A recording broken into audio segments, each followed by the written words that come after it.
Om, senang boleh beribadah bersama-sama. Saudara senang beribadah? Ya, em, ada selebrasi hari ini yang kita lihat di berbagai tempat di seluruh Indonesia, bahkan di seluruh dunia merayakan Paskah. Ada pawai obor pagi-pagi begitu ya, memperingati bagaimana Yesus bangkit dan bagaimana Maria dan murid-murid pergi ke kubur pagi-pagi dengan harapan bisa melihat Yesus ada di sana. Dan ternyata Yesus sudah tidak ada di sana. Betul? Nah, itu sebabnya ada sebuah lagu sekolah minggu yang sangat terkenal. Kubur kosong terus membuktikan dia hidup. Ya gitu ya, kita bersyukur. Baik, hari ini kita akan belajar firman Tuhan tentang belas kasihan yang membangkitkan. Katakan, belas kasihan yang membangkitkan. Tapi sebelum saya menjelaskan firman Tuhan ini, saya mau sampaikan 3 hal yang menolong saudara supaya kita boleh bersama-sama melihat makna Paskah dan sehingga kita bisa menjawab perkataan-perkataan orang lain di luar sana, gitu ya. Yang pertama, banyak pertanyaan atau saudara terima pesan. Saudara ada terima pesan enggak dari hari Jumat kemarin? Dikatakan Jumat itu Jumat Agung, lalu Paskah itu hari Minggu. Saudara pernah dengar terima itu? Dan ada yang juga bilang apa? Selamat Paskah, lalu bilang juga apa? Happy Easter, terus Happy Passover, Happy Pesak. Apa semua ini bahasa, betul tidak ya? Dan tidak ada di antara bahasa itu bahasa Toraja. Tidak ada ya, tidak ada. Tidak ada bahasa Batak Bapak Ibu Saudara ya. Nah, bagaimana kita orang Kristen jawabnya gitu loh. Nah yang pertama Bapak Ibu Saudara, bahwa sebenarnya, katakan sebenarnya, Paskah itu bukan hari raya orang Kristen. Nah loh kok dirayain? Paskah itu hari raya orang Yahudi. Nah, hari raya orang Yahudi, masih ingat di kitab Keluaran bagaimana tulah ke-10, tulah keberapa? Ke-10, yaitu malaikat maut akan datang ke Mesir dan membunuh semua anak sulung. Lalu bangsa Israel diperintahkan untuk menyembelih seekor domba jantan yang tak bercacat celah dan darahnya dioleskan di ambang pintu rumah. Dan mereka semua disuruh tinggal di dalam rumah. Katakan sama-sama, tinggal dalam rumah. Jadi nggak boleh keluar dari rumah. Nah pada malam itu malaikat maut lewat dan semua rumah yang tidak ada darah di palang pintunya dan semua orang yang di luar akan mati. Gitu loh. Dan itu terjadi pada tanggal 14 bulan Nisan. Tanggal berapa? 14 bulan Nisan. Nah, dan akhirnya malam itu terjadi. Apa? Terjadi di dalam rumah itu. Di dalam rumah itu mau orang baik atau orang jahat, kalau dioleskan darah, maka rumah itu dan semua yang ada dalamnya akan selamat. Tapi, dan itu adalah bangsa Israel, orang-orang Yahudi. Tapi pada saat itu, kalau bangsa Israel ini, orang Yahudi ini, walau rumahnya sudah dioles darah, tapi dia nongkrong di kafe, di cave, dia akan mati juga. Karena disuruhnya di mana? Dalam rumah. Katakan sama-sama, dalam rumah. Nah jadi itu syaratnya, dioleskan darah baru dalam rumah. Jadi nggak boleh, Tuhan kami kan bangsa pilihanmu, rumahku udah dioles darah, tapi kau ada di mana? Nah gitu sebabnya kita belajar sama-sama. Kita berdoa supaya penebusan Kristus itu menolong kita. Jadi, nah peringatan ini dirayakan turun-temurun. Tanggal 14 bulan Nisan. Nisan itu adalah bulan pertama bagi orang Yahudi. Nah, kalau di kalender Masehi, Nisan itu jatuhnya di antara pertengahan Maret sampai pertengahan April atau hampir ke ujung. Nah, gitu loh. Nah, oleh sebab itu dirayakanlah Paskah. Nah, kenapa orang Kristen merayakan Paskah? Karena waktu Yesus disalibkan itu jatuh pada tanggal 14 bulan Nisan. Dari mana kita tahu? Saudara ingat apa yang terjadi? Sewaktu Yesus disalibkan, bagaimana mereka berkata, biasanya, betul? Pada kebiasaannya mereka, ada yang harus dilepaskan. Nah gitu loh. Baru dikatakan, ini adalah bulan perayaan Nisan bagimu. Jadi benar, Yesus itu yang disalibkan pas harinya di tanggal 14 bulan Nisan. Dan memang Yesus ini dalam Yohanes 1 ayat 29 dikatakan dia adalah anak domba Allah. Korintus berkata dia adalah, Kristus itu adalah anak domba yang dikorbankan bagi kita orang percaya. Dan oleh sebab itu peristiwa Paskah di dalam perjanjian lama yang diterjemahkan dalam bahasa Ibrani Pesak. Pesak dalam bahasa Inggris Passover. Itulah makanya orang berkata Happy Pesak, Happy Passover. Nah itu. Jadi sekali lagi Paskah sebenarnya bukan perayaan orang Kristen.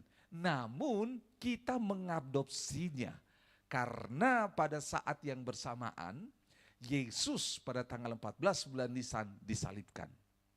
Lalu yang kedua, Yesus itu, jadi kita ini sebenarnya apakah ngomong selamat Paskah itu, yang kedua, ada juga bilang hari itu Paskah itu adalah Easter. Saudara dengar Happy Easter, betul? Nah bukan Esther. Itu dari mana Pak Pendeta? Kalau belajar dari sejarah, jadi Easter itu sebenarnya bahasa Jerman kuno. Jadi ada yang mengaitkan Easter itu adalah perayaan kepada dewa-dewa. Namanya dewa. Betul. Saudara dengar baik-baik. Memang ada yang mengkaitkan itu. Dan saudara tahu sama-sama Easter itu diambil dari bahasa Jerman kuno, artinya adalah kebangkitan dari timur. Nah, sehingga akhirnya mereka merefleksikan gereja-gereja kuno, gereja di awal-awal itu mengambil ini seperti kebangkitan Kristus.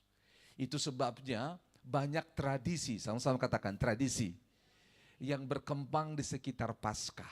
Contohnya, akhirnya kita tahu sama-sama ada yang pakai yang namanya apa? Telur. Kenapa ada telur? Karena telur itu berbicara tentang permulaan yang baru. Nah orang mengkaitkan itu dengan kematian Kristus dan kebangkitan Kristus itu menjadi sebuah permulaan yang baru. Faham ya? Jadi sehingga akhirnya dikait-kaitkan semuanya. Dikait-kaitkan. Supaya saudara faham ketika ditanya saudara bisa menjawab. Lalu yang ketiga, Paskah itu sebenarnya kapan? Jumat kah, Sabtu kah, Minggu kah? Sebenarnya bagi orang Yahudi Paskah itu ya tanggal 14 bulan Nisan. Tetapi bagi kita orang Kristen Paskah itu mulai dari kematian Yesus sampai kepada kebangkitan. Makanya dikatakan dalam 1 Korintus pasal yang ke-15, coba lihat sama-sama. 1 Korintus pasal 15.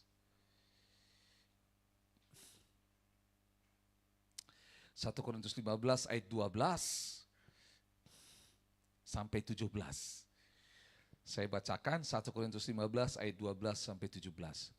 Jadi bila mana kami beritakan bahwa Kristus dibangkitkan dari antara orang mati, bagaimana mungkin ada di antara kamu yang mengatakan bahwa tidak ada kebangkitan orang mati? Kalau tidak ada kebangkitan orang mati, maka Kristus juga tidak dibangkitkan. Tetapi andai kata Kristus tidak dibangkitkan, apa? Maka sia-sialah pemberitaan kami dan sia-sialah juga kepercayaan kamu. Lebih daripada itu, kami ternyata berdusta terhadap Allah. Karena tentang dia kami katakan bahwa ia telah membangkitkan Kristus. Padahal ia tidak membangkitkannya kalau andai kata benar bahwa orang mati tidak dibangkitkan. Sebab jika orang mati tidak dibangkitkan, maka Kristus juga tidak dibangkitkan. Dan jika Kristus tidak dibangkitkan, maka sia-sialah kepercayaan kamu dan kamu masih hidup dalam dosamu. Jadi bagi kita orang Kristen, Paskah itu adalah paket mulai dari kematian Yesus di atas kayu salib sebagai anak domba Paskah, anak domba yang dikorbankan untuk menebus dosa manusia, sampai dia dibangkitkan dari kematian. Karena 1 Korintus pasal 15, terus saudara baca ayat 56, 57, dikatakan, hai maut, di manakah sengatmu? Sengat maut adalah dosa, sudah dikalahkan. Jadi Yesus harus mengalahkan maut, mengalahkan kematian. Katakan, mengalahkan kematian. Bagaimana cara Yesus mengalahkan kematian? Dia mati dulu, baru dia apa? Bangkit. Nah, jadi kalau kita merayakan Paskah hanya kematian Yesus tanpa kebangkitannya, maka dia belum mengalahkan kematian. Itulah sebabnya Yesus berkata di Yohanes 11 ayat 25 yang akan kita pelajari nanti. Akulah kebangkitan dan hidup. Nggak mungkin bangkit kalau tidak mati dulu, betul? Nah, jadi sudah lengkap ya.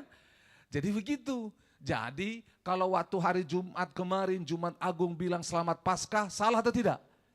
Enggak salah. Kalau hari Minggu ini ngomong selamat Paskah, salah atau tidak? Enggak salah. Jadi saudara udah paham ya? Jadi enggak salah. Jadi Paskahnya kita orang Kristen beda dengan Paskahnya orang Yahudi, atau beda dengan kepercayaan kuno yang berkata bahwa itu adalah hari raya lahirnya atau bangkitnya dewa-dewa tertentu. Enggak, beda kita, beda gitu loh. Nama boleh sama tapi pengertiannya beda. Paskah kita tidak ada hubungannya dengan telur, sekalipun nanti saudara akan dibagikan telur. Tujuannya itu adalah perayaan sukacita. Orang melambangkan telur sebagai hari permulaan yang baru, begitu loh. Nah, selanjutnya kenapa kalau Paskah itu harus sama harinya Jumat, betul? Kalau Natal harinya enggak sama, yang penting tanggalnya sama, tanggal 25. Saudara, kekristenan mengikuti budaya Yahudi dengan cara apa?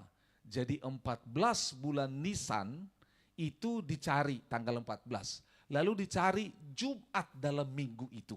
Dan itulah dirayakan oleh orang Kristen. Nah, kalau orang Yahudi tetap di tanggal 14. Mau Senin, Selasa, Rabu, Kamis, Jumat gitu loh, minggu. Tapi kalau orang Kristen hari Jumat. Kenapa? Karena orang Kristen mengambil tradisi gereja mula-mula bahwa sejak dari zaman para rasul, hari Minggu adalah hari kebangkitan, di mana Kristus bangkit dari kematian dan berjumpa dengan murid-murid, sehingga hari Minggu dijadikan menjadi hari pertama, dan ini menjadi tradisi. Itu sebabnya ditarik kepada hari Jumat. Jadi makanya 14 bulan Nisan, mungkin tahun ini misal jatuhnya hari Selasa, saudara boleh googling misal, dan dicarilah Jumat terdekat. Nah, sama contoh. Ulang tahun gereja kita adalah tanggal 5 Mei, misal gitu ya. 5 Mei, waktu kita ambil 5 Mei, itu waktu pertama kali dirayakan misal itu hari Minggu. Nah, terus ternyata 5 Mei tahun lalu itu hari Selasa, tapi dirayakannya tetap hari Minggu. Paham maksudnya ya? Digeser supaya memang itu adalah model atau waktu untuk merayakan bersama. Supaya saudara nggak pusing.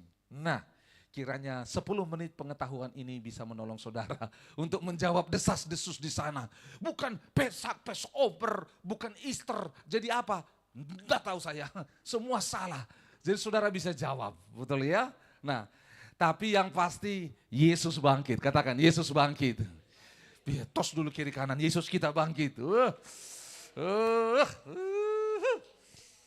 Oke ya. Nah, hari ini kita akan belajar firman Tuhan, belas kasihan yang membangkitkan. Mari sama-sama buka Yohanes pasal 11.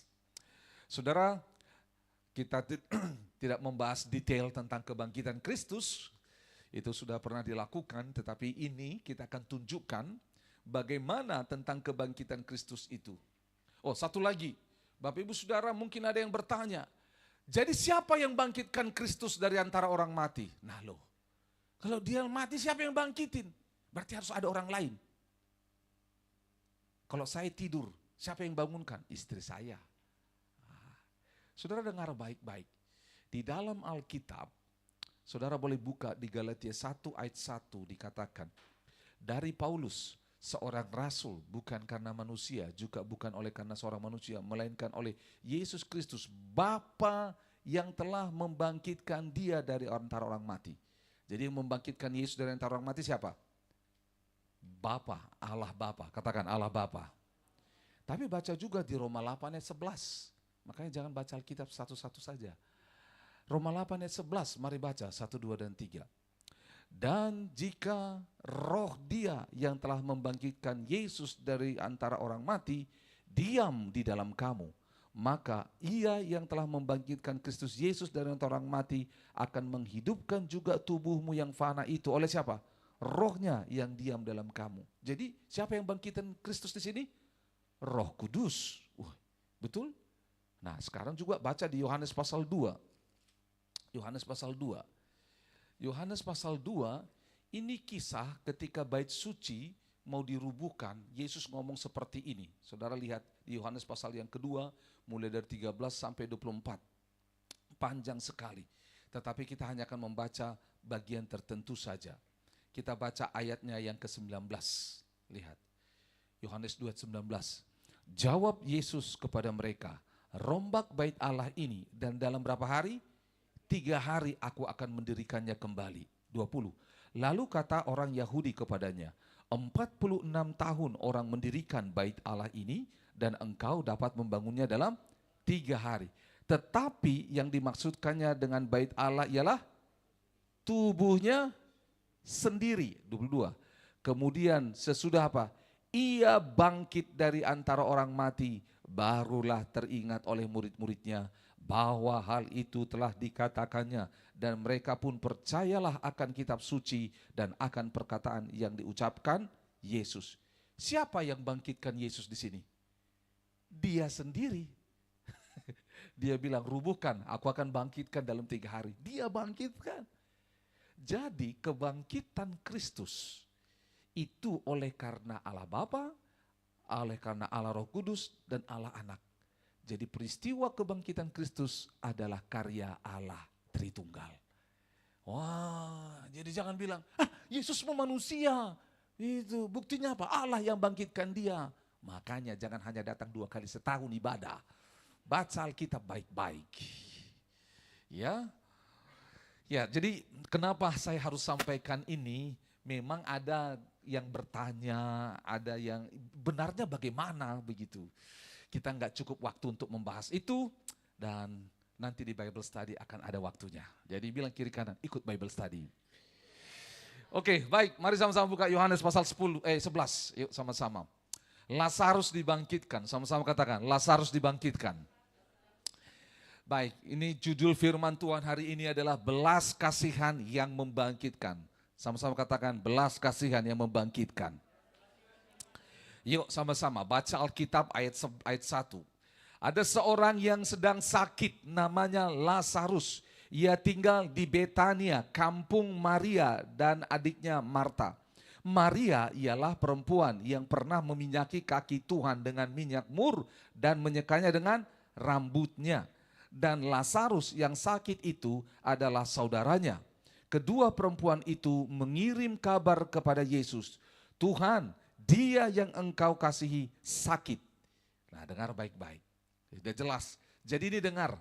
Ini peristiwa nyata. Katakan peristiwa nyata. Ada kampungnya. Namanya apa? Betania. Ada saksinya. Siapa? Lazarus. Ada Maria. Terus ada Marta. Betul ya? Lalu dikatakan kondisinya. Dia sedang apa? Sakit. Katakan Lazarus sedang sakit. Saudara tahu sakitnya Lazarus ini sakit dekat kepada kematian. Lihat sama-sama. Sebelum baca ayat 4. Ada di sini yang pernah sakit hampir mati? Angkat tangan. Jangan angkat kaki. Angkat tangan saja. Oke, Tuhan akan tolong. Ayat 4. Ketika Yesus mendengar kabar itu, ia berkata, penyakit itu tidak akan membawa apa?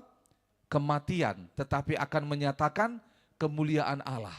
Sebab oleh penyakit itu, anak Allah akan dimuliakan. Kita yang baca Alkitab kita tahu anak Allah itu siapa? Yesus. Dengar baik-baik. Sebagai kita anak Allah yang kecil, Yesus anak Allah yang besar, kita yang kecil harus sadar bahwa kalau Tuhan izinkan sakit penyakit, itu bisa dipakai Allah untuk menyatakan kemuliaannya. Amin. 5. Yesus memang mengasihi Marta dan kakaknya dan Lazarus. Namun setelah didengarnya bahwa Lazarus sakit, ia sengaja tinggal 2 hari lagi di tempat di mana ia berada. Tetapi sesudah itu ia berkata kepada murid-muridnya, mari kita kembali lagi ke Yudea. Saudara dengar baik-baik, ini bukan Yesus nakal, bukan Yesus uji iman mereka gitu loh. Udah tahu sakit nggak dikunjungi, kunjungi dong. Yesus tunda lagi. Pak Pendeta datang udah sakit nih. Pergi lagi ke tempat lain pelayanan.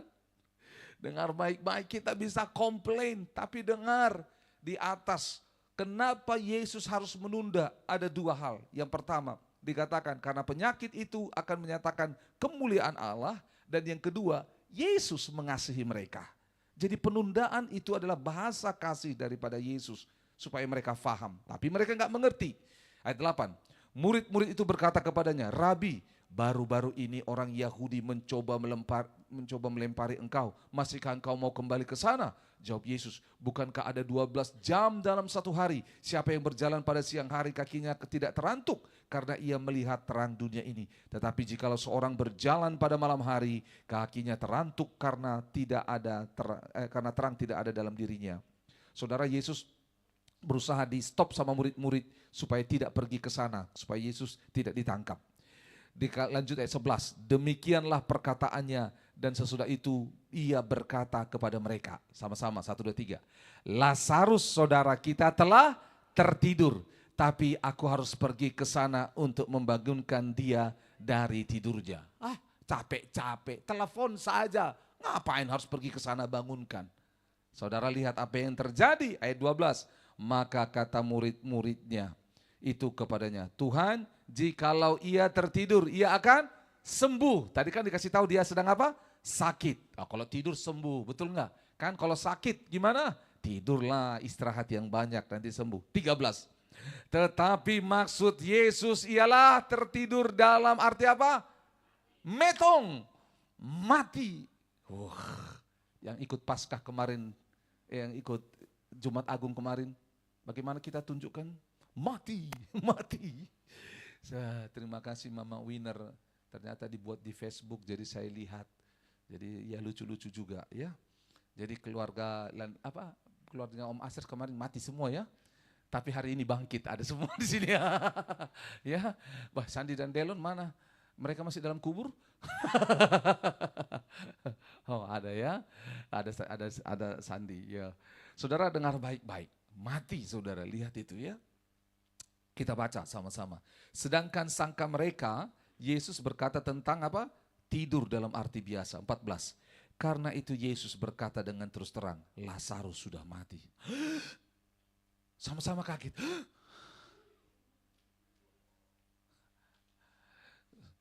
Saudara, kalau orang yang saudara kasihi mati, saudara tertawa enggak? Mati.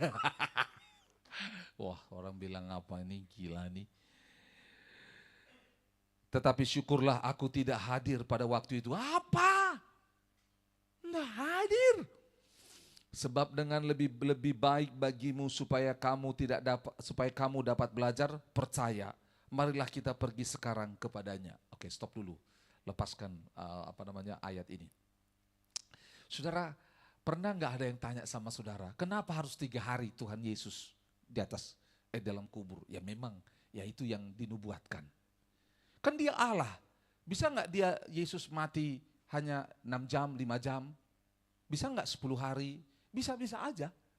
Tapi dia lakukan itu, ingat baik-baik. Tuhan itu bukan kayak kita yang main akal-akalan. Gitu loh. Karena gini, kalau dia misalnya mati disalib, bangkit 6 jam kemudian, orang bilang, betul kan nggak mati dia, pingsan dia. Betul tidak? Terus kalau umpamanya 10 hari, katakan sama-sama 10 hari. Saudara tahu nggak kalau 10 hari tubuh seseorang dalam tanah itu sudah busuk, sudah bau, sudah tulang, udah dimasukin sama binatang. Coba kalau dia datang matanya sudah hilang, itu hanya orang Kristen, zombie. Semua orang akan punya bahasa atau alasan perkataan yang menyudutkan. Betul tidak? Dengar baik-baik. Memang dasar mereka tidak percaya, tidak suka, maka apapun jawabannya diprotes. Kenapa kebangkitan Kristus hanya diketahui murid-muridnya? Itu kalau memang dia bangkit dari kubur, harusnya seluruh dunia tahu. Memang seluruh dunia tahu. Tapi tahukah saudara, bagaimana orang Farisi berkata seperti ini, datang kepada prajurit Romawi. Ada kami dengar berita bahwa pada hari ketiga dia akan apa? Bangkit. Suruhlah prajuritmu berjaga-jaga. Betul dijaga ya? Dijaga. Dan waktu dijaga, prajurit tertidur. Coba lihat kiri kananmu, ada yang tertidur tidak? Kalau ada yang tertidur mungkin dia begadang menjaga kubur Yesus. Ya. Nah, coba lihat dulu, ada yang tertidur menjaga, kau jaga kubur Yesus kah tadi malam? Gitu loh ya.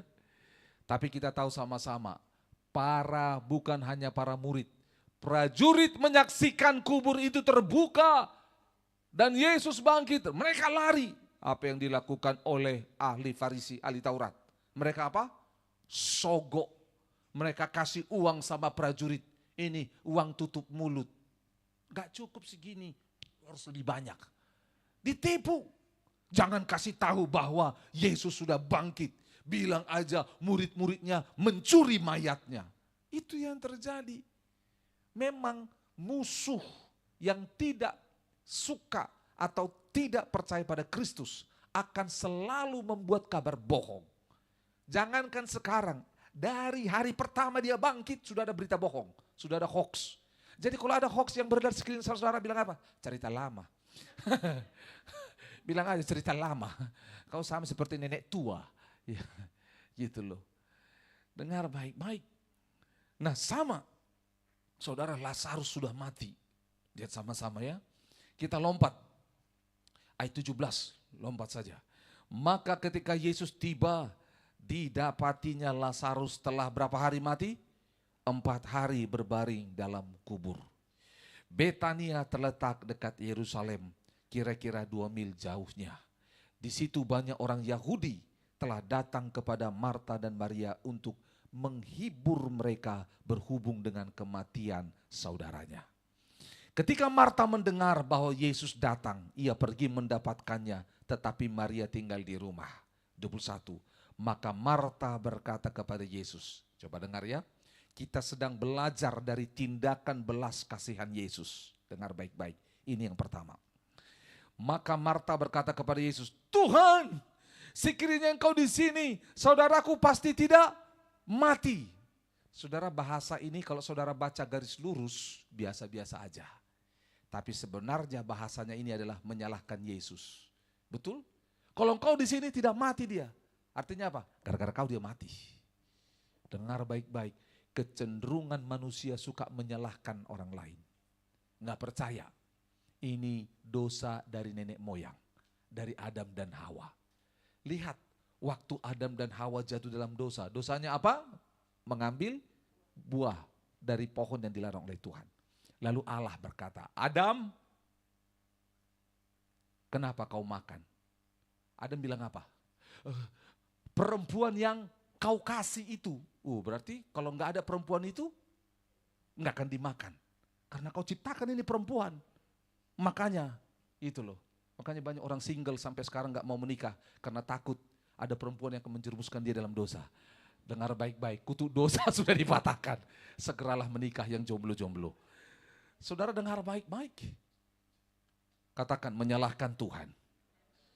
Marta ini sebenarnya menyalahkan Tuhan. Tapi dia berhalus, ayat 22, lihat. Tetapi, sama-sama bilang tetapi. Nah ini membelokkan supaya diperhalus. Tetapi sekarang pun aku tahu bahwa Allah akan memberikan kepadamu segala sesuatu yang engkau minta kepadanya. Hikmat pertama. Kan kemarin kita belajar hikmat akselerasi, yaitu belas kasihan. Yang pertama, saudara dengar baik-baik. Ketika kita memiliki belas kasihan, saudara dipersalahkan pun, saudara tidak akan marah. Yesus gak bilang gini, aku tahu maksudmu Marta. Karena Rani sudah kasih tahu. Bagi Bapak Ibu Saudara yang tidak paham, Marta dan Rani kakak adik. Di sini, di Alkitab Marta dan Maria. Oke? Saudara dengar baik-baik dikatakan di sini. Tapi aku percaya bahwa, ayat 23. Kata Yesus kepadanya, saudaramu akan bangkit. Yesus ngomong, saudaramu akan bangkit. 24, kata Marta kepadanya, aku tahu bahwa ia akan bangkit pada waktu orang-orang bangkit di akhir zaman. Yesus tuh sabar. Orang yang punya belas kasihan, dia sabar, dia mendengar. Dia nggak bilang, sok tako Marta. Enggak, dia nggak ngomong gitu. Yesus bilang seperti ini. Jawab Yesus, akulah. Ayat 25 sama-sama, 1, 2, 3. Jawab Yesus, akulah kebangkitan dan hidup. Barang siapa percaya kepadaku, ia akan hidup walaupun ia sudah mati. 26. Dan setiap orang yang hidup dan yang percaya kepadaku tidak akan mati selama-lamanya. Percayakah engkau akan hal ini? Marta dikuliahin sama Yesus. Marta jawab apa? Ya Tuhan, aku percaya bahwa engkaulah Mesias, anak Allah. Dia akan datang ke dalam dunia. Dia teguhkan. 28. Dan sesudah berkata demikian, ia pergi memanggil saudaranya Maria dan berbisik kepadanya, guru ada di sana dan ia memang memanggil engkau. Saudara tahu kenapa Yesus menegaskan itu kepada Marta? Karena Marta berkata, aku percaya kepada Yesus, engkau Mesias, engkau yang datang ke dalam dunia. Aku percaya engkau jalan, engkau kebangkitan dan hidup. Nanti orang mati bisa kau bangkitkan, tapi nanti. Yesus bilang apa? Enggak, sekarang. Saudara dengar baik-baik. Orang yang punya belas kasihan harus meresponi orang lain dengan firman Tuhan. Jangan dengan emosi kita. Jangan dengan opini kita, responi dengan firman. Katakan, responi dengan firman. Yang pertama tadi apa? Sabar mendengar. Yang kedua, responi dengan apa? Firman. Yang pertama apa tadi? Sabar mendengar, walaupun Marta sok tahu, betul? Yang kedua, responi dengan apa? Firman, bukan tentang selera saya. Cobalah responi dengan firman. Lalu sampai kepada Maria, 29. Mendengar itu Maria segera bangkit dan pergi mendapatkan Yesus. Tetapi waktu Yesus belum sampai ke dalam kampung, ia masih berada di tempat Marta menjumpai dia ketika orang Yahudi bersama-sama dengan Maria di rumah itu menghiburnya melihat bahwa Maria segera bangkit dan pergi keluar.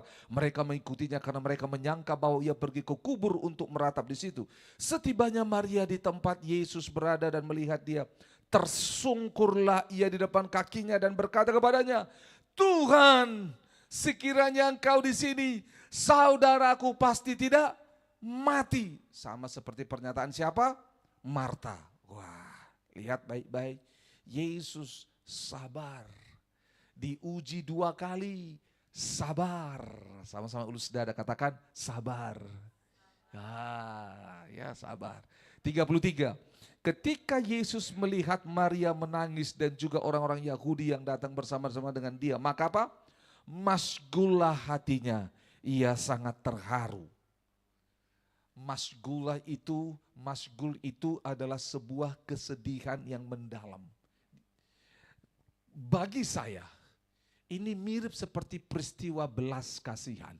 Belas kasihan adalah empati yang mengambil beban orang lain untuk saya rasakan. Masgul ini sama. Yesus tuh mengambil kesedihan Maria dan Marta. Sama seperti belas kasihan. Ini menarik. Makanya hari ini kita belajar belas kasihan yang membangkitkan. Ia berkata, di mana dia kamu baringkan? Jawab mereka, Tuhan, marilah dan lihatlah. Maka menangislah Yesus. Saudara dengar baik-baik. Ini salah satu bagian daripada belas kasihan, yaitu apa? Menangis bersama dengan orang yang menderita. Jadi gak apa-apa menangis. Katakan kiri kanan, tidak apa-apa menangis. Saudara dengar baik-baik, saya tumbuh dalam keluarga yang tidak diizinkan menangis. Waktu saya berantem, waktu kecil berantem, bum, saya kalah, saya pulang menangis. Bapak saya nggak bilang, kenapa kau nak? Tidak. Karena saya menangis, dia pukul kembali. Nggak boleh menangis. Laki-laki nggak boleh menangis. Pak gitu loh. Jadi kalau saya berantem kalah babak belur, datang ke rumah nggak boleh menangis. Gitu loh. Makanya bapak saya bilang, kau kalah. Iya, siapa orangnya? Ayo kita duain. Saudara, bapak saya tanya, imbang tidak? Tidak imbang. Kalau tidak imbang, ayo kita duain. Saudara dengar baik-baik. Makanya saya dibesarkan dalam keluarga yang tidak suka menangis. Papa saya marah kalau saya menangis. Dengar baik-baik. Nangis di sini bukan cemen. Tapi orang yang berbelas kasihan adalah menangis dengan orang yang menderita. Kalau saudara lihat ada orang menderita, jangan ketawain dia. Menangislah bersama dengan dia. Tapi jangan menangis mengejek dia. Ambil bebannya, menangis bersama-sama. Coba saudara bisa nggak menangis? Coba menangis dengan kiri kananmu. Itu namanya nangis bale-bale, bohong-bohong. Karena apa saudara? Karena kita nggak ambil beban hidupnya, betul? Coba kau ambil beban hidupnya, kau pasti menangis. Jadi orang yang berbelas kasihan itu menangis bersama dengan orang yang berduka. 36. Kata orang-orang Yahudi, lihatlah betapa kasihnya kepadanya. Belas kasihannya terlihat. Tetapi beberapa orang di antara mereka berkata, ia yang memelekkan mata orang buta, tidak sanggupkah ia bertindak sehingga orang ini tidak mati? Diulang, maka masgulah pula hati Yesus. Yang pertama, dia menangis karena duka yang dialami oleh Maria dan Marta. Yang kedua, dia menangis atas kebodohan dan ketidakpercayaan daripada orang-orang ini. Masih ingat minggu lalu bahwa belas kasihan itu ada unsur emosi di dalamnya. Yesus marah. Dia marah bukan untuk mukul orang, dia marah kenapa kematian membuat semua orang tidak bisa mengalami kebahagiaan. Dia menangisi orang-orang itu. Kubur itu ialah sebuah gua yang tertutup dengan batu. Kata Yesus, angkat batu itu. Angkat batu itu. Jadi saudara dengar, selanjutnya orang yang memiliki belas kasihan adalah orang yang mengangkat batu yang menutupi orang lain kepada Tuhan. Lihat baik-baik, lihat itu ya. Angkat batu itu. Marta, saudara orang yang memanggil itu berkata kepadanya, Tuhan, ia sudah berbau. Sudah 4 hari dia mati. Sudah bau. Saya minta Pak Leo maju ke depan. Saya pergi ke kubur dulu.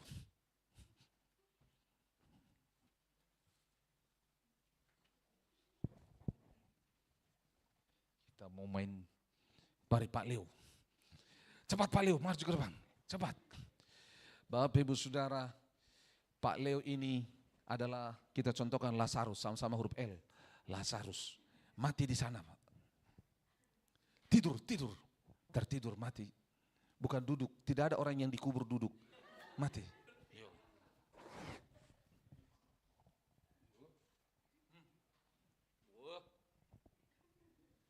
Oke, sudah mati dia di sana. Biar dia mati di sana. Oke. Lalu saya bilang sama Pak Rusmin sini. Angkat batu itu. Ini, apa namanya ini? Mimbar, ibaratkan ini batu. Saudara dengar baik-baik. Nah, angkat Pak. Sama seperti murid-murid, diangkat. Saudara dengar baik-baik. Ini hikmat bagi orang yang punya belas kasihan. Kita harus ambil resiko. Karena apa? Kubur, batu itu menghalangi antara Lazarus dengan Yesus. Umpamakan saya adalah Yesus. Gak apa-apa ya, dia Lazarus. Saudara dengar baik-baik. Apa kata Marta? Dia sudah bau. Katakan sama-sama, sudah bau. Semua tutup hidung. Sudah bau. Bilang kiri kanan, sudah bau dia. Oke, sebentar. Saudara dengar, kenapa perlu belas kasihan? Kita sebenarnya karena jatuh dalam dosa, firman Tuhan berkata, mati dalam dosa.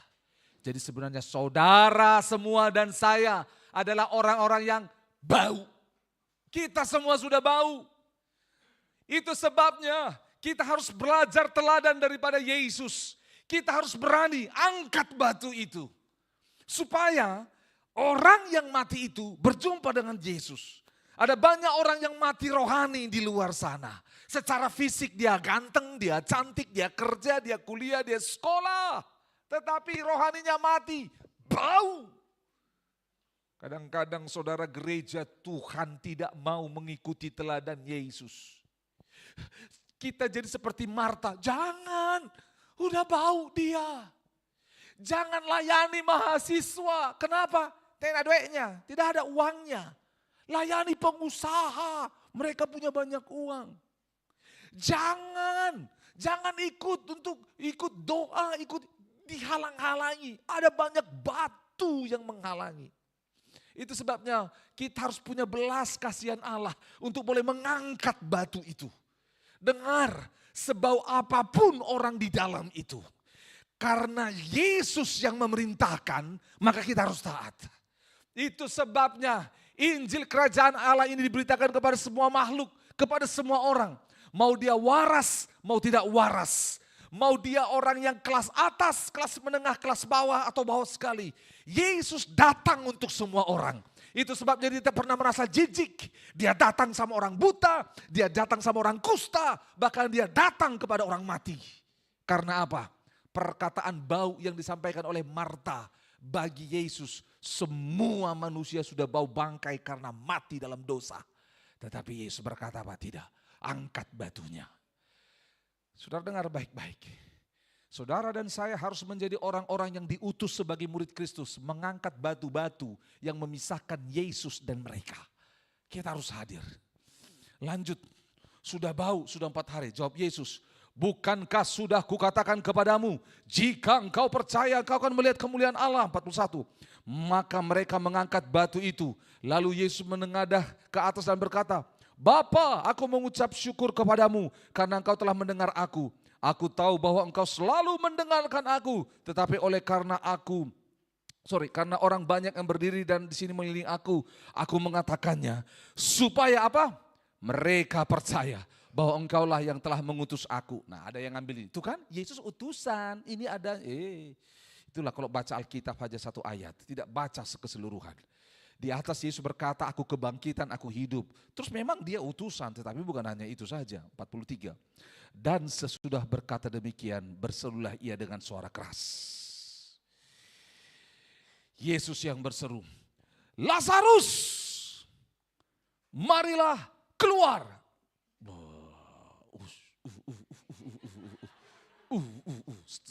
Oke, stop dulu di situ.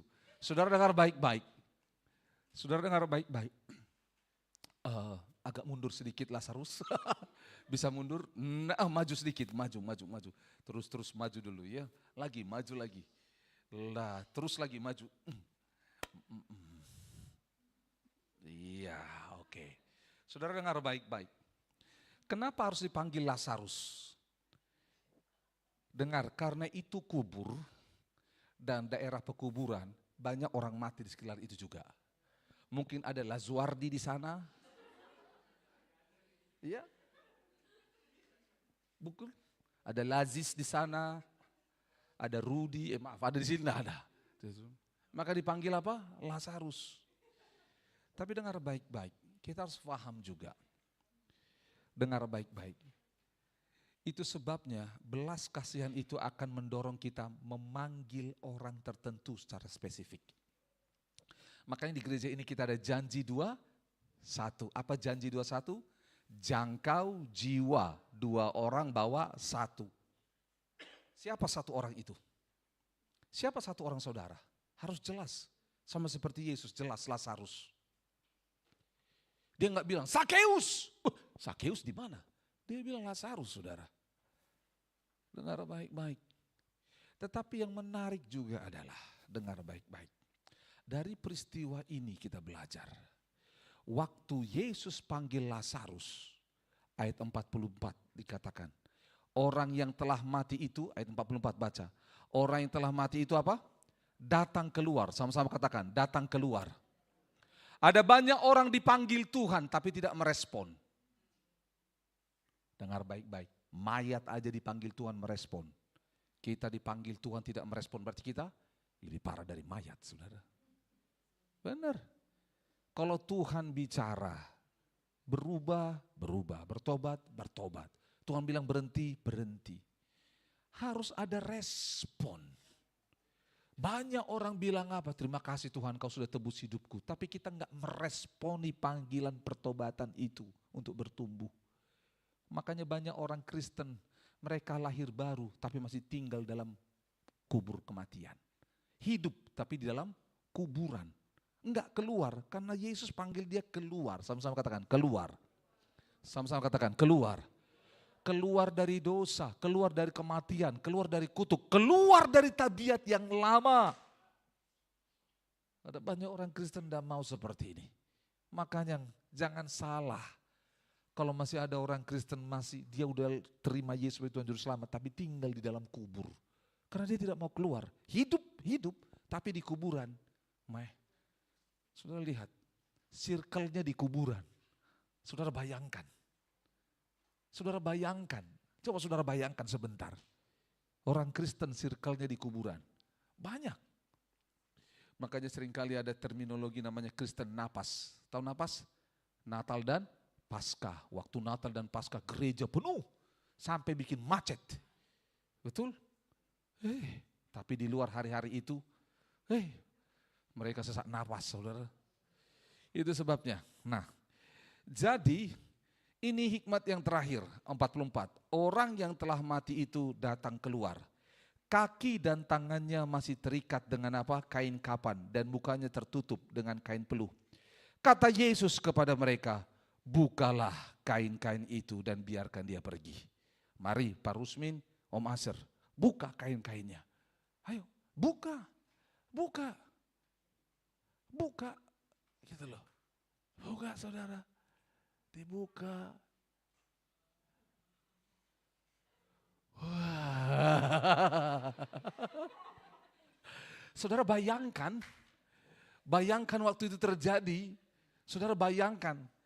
Menurut saudara apakah wajah mereka seperti Pak Rusmin dan Azhar? Mereka pasti, jangan-jangan waktu kita buka yang di dalam sudah beda. Gitu loh. Saudara dengar baik-baik, Alkitab tidak mendefinisikan, tidak mencatat dengan jelas bagaimana teknisnya. Tapi bisa jadi, sama-sama katakan, bisa jadi. Langsung pegang tangannya. Kau ini Lazarus. Kau dengar tes. Gitu loh. Saudara dengar baik-baik, betul tidak? Dia kan betul. Terus gimana? Gimana rasanya? Gimana? Aduh, astaga lapar kau 3 hari nih. Kita mau es krim apa? Es krim. Apa? Saudara, faham maksudnya? Dengar baik-baik. Kita mundur sedikit, katakan mundur sedikit. Kalau bahasanya video, mundur sedikit. Pakai lagi. Mundur sedikit.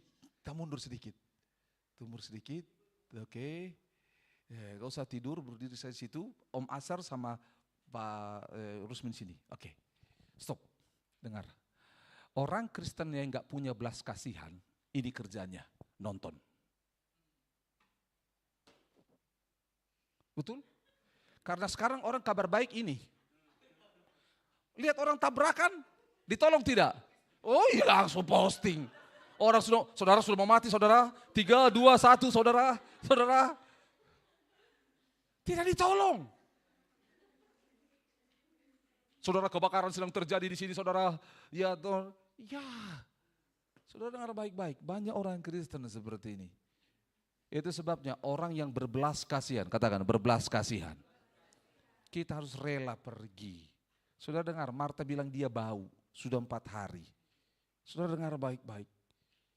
Ngeri loh. Pada hari itu, pada zaman itu banyak istilah yang beredar. Bahwa mayat itu punya arwah, orang bisa kerasukan. Masih ingat orang gila di Gerasa yang disarsuk oleh roh jahat, tinggal di mana? Bukan di hotel dia tinggal. Di mana dia tinggal? Di kuburan saudara. Jadi itu berkembang di sana. Dan akhirnya apa? Banyak orang takut untuk pergi saudara. Dengar baik-baik. Dikatakan, pergi kata Yesus kepada mereka, bukalah kain-kain itu dan biarkan ia pergi. Kita nggak tahu siapa yang buka. Tapi kemungkinan besar, katakan sama-sama, kemungkinan besar. Kemungkinan besar murid-muridnya. Karena apa? Murid-muridnya adalah orang yang taat pada Yesus. Jadi kita harus, Om Asar, Pak Rusmin, buka. Buka, itu loh. Dia buka. Jadi kita harus menjadi orang-orang yang menolong orang lain. Untuk diangkat dari semua kain kabung yang menutupi, dari kematian, dari kubur, dari semua siksaan. Karena apa? Dengar baik-baik. Tanpa Yesus, mereka bisa buka enggak pintu kuburannya? Bisa. Tanpa Yesus, mereka bisa enggak buka kain kafannya? Bisa. Tapi tanpa Yesus, mayat itu akan bau, pintu kuburan dibuka enggak punya harapan, dan ketika kainnya dibuka juga orangnya tetap mati. Hanya karena Yesus, katakan hanya karena Yesus. Yesus menunjukkan belas kasihan kepada Maria, Marta dan orang banyak itu. Makanya Yesus berkata, Bapa, aku tahu engkau mendengarkan aku, tapi demi orang banyak ini, supaya mereka tahu bahwa engkau penuh kuasa. Yesus berbelas kasihan, gak marah dengan ketidakpercayaan mereka. Dan dia berkata, buka Lazarus, keluar. Dan disuruh, dengar baik-baik. Ini pertanyaan yang sering saya tanya, sama seperti Yesus berikan makan 5.000 orang. Kira-kira menurut saudara, bisa enggak Yesus bikin begini? Batu terbuka, bisa tidak? Bisa enggak Yesus hanya berkata sesuatu dan batunya pecah? Bisa. Bisa enggak Yesus berkata, Lazarus keluar dan semua kain yang menutupi dan tali-tali yang mengikat lepas? Bisa tidak? Bisa, but why? Kenapa Yesus harus melibatkan murid-muridnya? Kenapa Yesus harus bilang buka pintunya, buka batunya, buka kainnya, buka talinya? Why? Karena dia mau ajar kita belas kasihan. Dia gak mau buat saudara dan saya sebagai tuan. Kita ngongkang-ngongkang. Luar biasa Yesus melayani dari Alfa dan Omega. Dia melayani semua, dia membuka pintu. No. Tidak. Itu sebabnya kalau kita punya belas kasihan hati Allah, kita melayani dipanggil Tuhan itu kehormatan. Itu sebabnya sekali lagi, makanya hanya orang yang punya belas kasihan Allah yang akan ikut serta, bukan hanya melihat mujizat, tetapi sebagai alat Tuhan untuk membuat mujizat terjadi. Saudara bayangkan bagaimana cerita 2 orang membuka tali itu dibanding orang lain yang banyak di luar sana. Karena apa? Karena Tuhan mengerjakannya. Itu terjadi. Sebab itu kita lihat sama-sama. Yang pertama, belas kasihan yang membangkitkan bisa terjadi. Yang pertama, ketika kita apa yang pertama tadi? Sabar mendengar. Yang kedua apa? Respon sesuai dengan firman. Yang ketiga apa? Menangis dengan orang yang berbeban berat. Betul? Yang keempat yaitu apa? Kita mengangkat batu yang memisahkan manusia dengan Tuhan. Yang kelima yaitu apa? Kita meresponi panggilan Tuhan. Dan yang terakhir, kita membuka tali, ikatan, dan kain yang menutupi orang supaya berjumpa dengan Tuhan. Saya berdoa, berharap gereja ini kita semua dipakai Tuhan untuk hal itu.